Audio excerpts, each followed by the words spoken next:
जय गंगा मैया की, जय गंगा मैया की, जय गंगा मैया की। मध्याह्न हो गया माँ, मेरे दरवाजे पे तब तक तुम्हें आशीर्वाद। இப்பொழுது நீங்கள் பார்த்து கொண்டிருக்கக்கூடிய இந்த காணொளி உத்தரப்பிரதேச மாநிலம் வாரணாசியில் எடுக்கப்பட்டது. இவர் ஒரு காவல்துறை அதிகாரி. இவரது பெயர் சந்திரஜித் நிஷாந்த் ஆகும். இவர் வாரணாசி காவல் நிலையத்தில் காவல்துறை ஆய்வாளராக பணியாற்றுகிறார். உத்தரப்பிரதேசத்தில் கடந்த சில தினங்களாக கடும் மழை பெய்து வருகிறது. அதில் குறிப்பாக வாரணாசியில் கடுமழை பெய்து வருகிறது. அப்படி பெய்த மழையின் காரணமாக கங்கை ஆற்று நீர் வெள்ளமாக இவருடைய வீட்டு வாசலில் வந்துவிட்டது.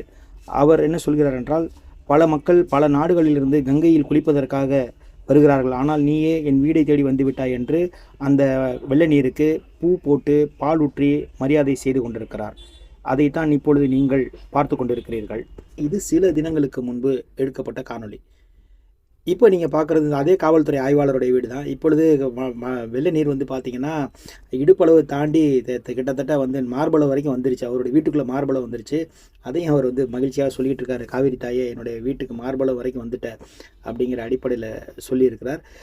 கங்கை நீர் உத்தரப்பிரதேசத்தை பொறுத்த வரைக்கும் கங்கை வாரணாசி பகுதியில் கங்கை நீர் புனித நீரை ஆடுவதற்கு பல்வேறு தடைகள், அதாவது மாற்று சமூகத்தினர் யாரும் கங்கை நீர் குளிக்கக்கூடாது என்றெல்லாம் வந்து தடை இருக்கிறது ஆக சொல்லப்படுகிறது.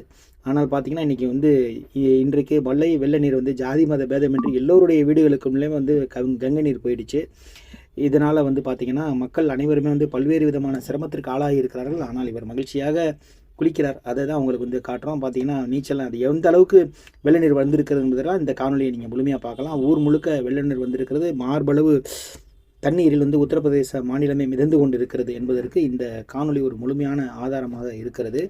அப்போ வெள்ள நீர் வடியாமல் இருக்கிறது. இதையெல்லாம் பார்க்கும் பொழுது உங்கள் மனதில் என்ன தோன்றுகிறது என்று சொல்லுங்கள்.